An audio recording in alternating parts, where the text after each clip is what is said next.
Professor Diana Pirs. First of all, I'd like to thank you for accepting our interview and taking your time. You devoted your life and career to the topics such as women's well-being, the impact of the poverty and economic inequality on women, welfare reform, and etc. So I would like to start by discussing the concept of the feminization of poverty, which you introduced. You coined this concept. What is the feminization of the poverty? Well, it's come to mean actually three things. Originally, it was the disproportionate number of women-maintained families among the poor households. So that a second meaning embedded in that is that it was a trend that happened in the 1970s, where they went from women-maintained families went from about a quarter to about half of all poor households. And it stayed pretty close to that ever since. So that was a trend. A third meaning of the feminization of poverty is that it names an experience that people have, that women who have ended up becoming single parents or ended up alone supporting their households experience, and the whole bundle of experiences. So that's what the feminization of poverty has come to mean: a trend, a demographic disproportion, and the experience. Every time I've given a speech, I've always had women come up and say, "You've described my life, or described my experience." Based on your work, it's evident that there are three primary reasons for the feminization of the poverty. First one is the demographic composition, and then economic conditions and government policy. If we compare the countries in the East and the West, which of these factors are more typical for the Western and the Eastern countries? First, I would like to, instead of economic conditions, I focus much more on the labor market. So it's not just the economy, such as whether it's in a depression or whatever. It's really the structure of that labor market and the way in which it discriminates against women. So I would call that labor market rather than economic conditions, because it isn't the general things. When there's a depression or a recession, everybody's affected by it. But the labor market is structured in such a way that affects it. And the demographics are the increase in single parents. One of the differences, I think, between the West and the East is that in America particularly, and in Western countries generally, but particularly the United States, the demographics have really driven this, and that is the increase in single parent households, which is an increase in both unmarried mothers becoming mothers without ever being married, and increase in divorce. So divorce is kind of stabilized, but the increase in the number of women who are having children but are not married to the father of the children continues to increase. So that in Eastern countries, you see much less of that. The poverty is more embedded in the structure of the way in which families are supported. So the father may be present, but he also may be absent for migratory work, or they're still married, so she's not a single parent, but is de facto a single parent. Or the way in which the culture is structured, she is responsible for school fees or for feeding the family traditionally, so that she has all of those economic burdens of being a single parent, but not is not technically a single parent. So the demographic part of it looks different. The labor market as well, because in the United States, almost everybody participates in the marketplace, in the commercial marketplace, with jobs with pay, whereas in less developed countries, a lot of people are either living on farms, self-sustaining, or are participating at best in the informal economy, the gray economy. So it's a little bit different. You don't have the structure of the labor market with the discrimination on the basis of gender having quite the same effects. And the third piece of a government policy, welfare programs are much more robust in the wealthier countries, so that lower income countries simply don't have the resources to support families affected, by disasters, but even just ordinary economic transitions, or just being a single parent with very young children. There's not the resources to provide income, childcare, healthcare, those kinds of things on a universal basis in a robust way. So those are the differences I see. The current global crisis of hunger and malnutrition is on an enormous scale. According to the World Food Programme, more than 345 million people face high levels of food insecurity in 2023, which is more than double the number recorded in 2020. 70% of the world's hungry live in war-torn areas, disproportionately affecting women and children. Despite the efforts of many international organizations, the problem still persists. What do you think are the most effective steps the governments and the international organizations can take to solve the problem? If I had the perfect answer to that, I could solve the problems of Gaza, Palestine, and Israel. Obviously, women and children are the most vulnerable people in various kinds of war situations, or famine situations, and sometimes they go together, like in Ethiopia. They're the most vulnerable, so they're going to be the most affected. One of the things that's happened over the last century is that the victims of war have become increasingly civilian. So 100 years ago, it was mostly soldiers that were killed and wounded in a war. Obviously, civilians were affected, especially with food shortages, that sort of thing. But increasingly, war has impacted the civilian population even more than the soldiers, for lots of reasons. So obviously, the war is the primary issue here. That and distribution of resources in a way that doesn't make people dependent upon those resources, but helps them become independent. So when you have famines, not just providing immediate relief for people, but working to make their livelihoods more sustainable. I think one of the larger issues that is happening now, aside from war, is the climate changing that is resulting in famines and people and migration.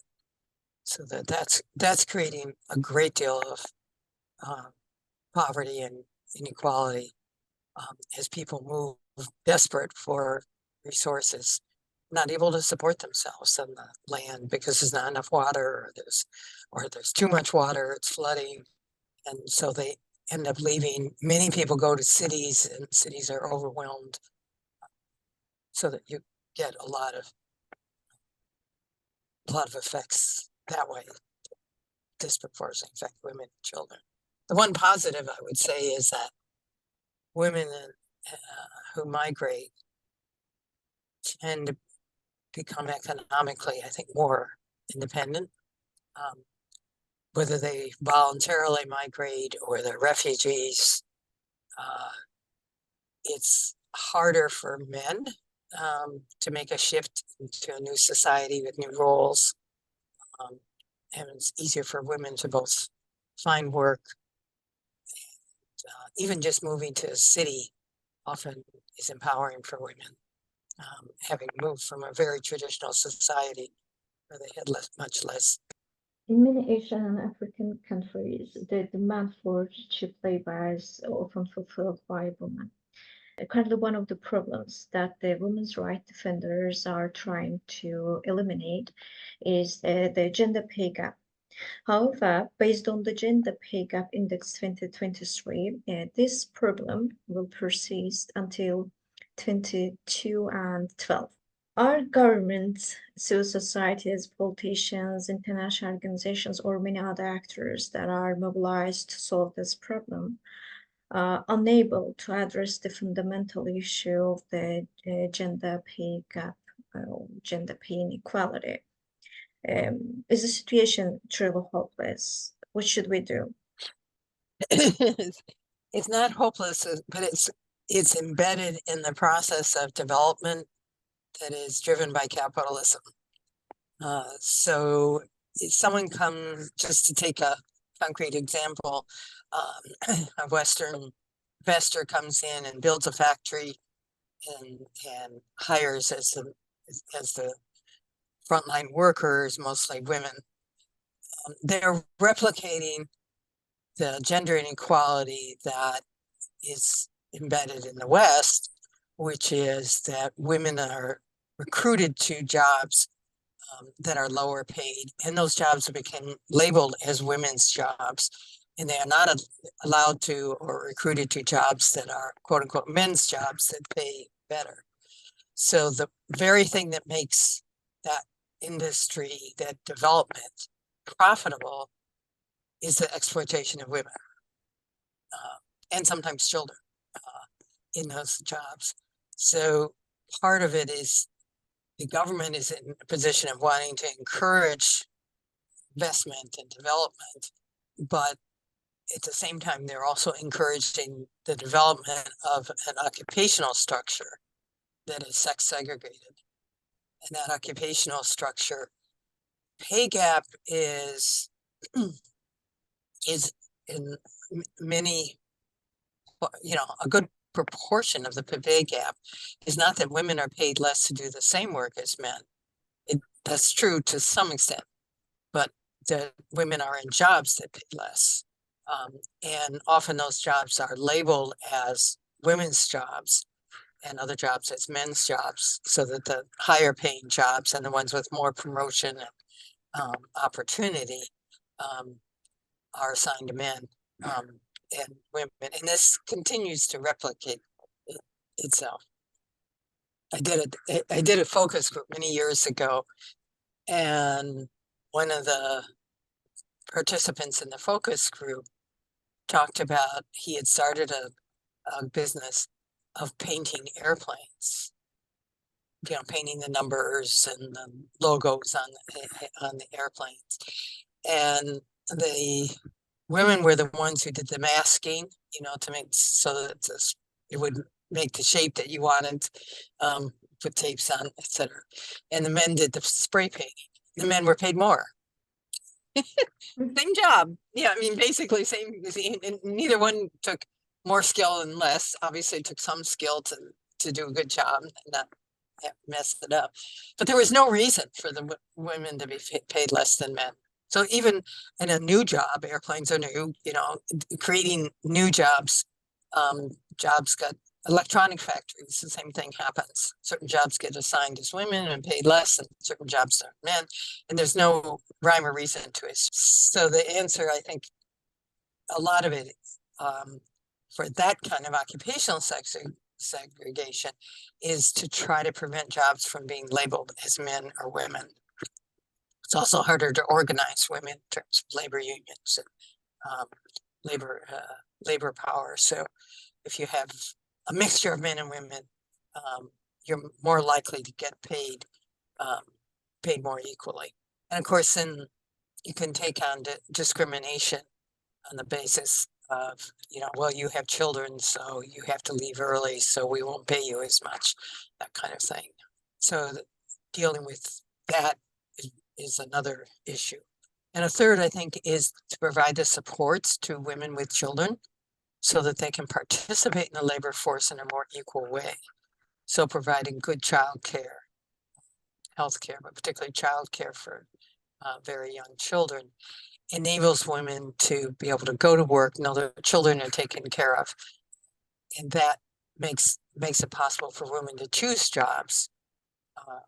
I know that in the former Soviet Union, there were certain jobs like teachers and others that ended early so that women could go home and do a second job, taking care of the house.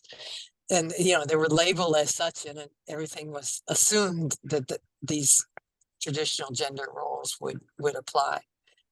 So not structuring jobs and labeling them is important. It's also important to note that for any country, when a woman is poor, it often leads to a lack of civic participation and the low literacy rates, which can in return result vulnerable democracies or semi-paralysis of democratic institutions and even future wars. Based on your experiences, can you explain how the issues of the women's empowerment, the exploitation in the labor market, and the income inequality affect democracy in societies? A lot of it has to do with who gets to participate in the decision making and how they participate. And if you're poor, you may have less education, so less access to literacy. And even if literate, you also need to be able to have access to the vote and be able to participate that way. And also access to organization, to organize, be part of movements for the kinds of changes that are important to women. Electing women is important, but they need to be elected as women who are interested in women's issues, not because there's somebody's wife or widow or, you know, who's just going to do the bidding of the men in the, you know, in the community, but women who will, on their own, raise the issues that are, you know, important to women. But poverty, you know, poverty has with it many aspects: shame and exclusion, you know, from the various institutions of society, exclusion by the fact that transportation is difficult, so you end up being in a poverty ghetto, or you're locked in a home because you just have no resources or ability to be outside of the home, to participate in the public sphere. And, you know, and some of this is tradition. In Islamic tradition, my understanding is that often the public sphere is considered male and the private sphere is female. And those traditions need to be overcome for women to be able to participate equally in that, in the public sphere, in the public discourse. Based on Kitabistan's concept, one of our main activities at Kitabıstan is promoting gender equality and women's empowerment. This time, I would like to ask you our traditional question in a slightly different way.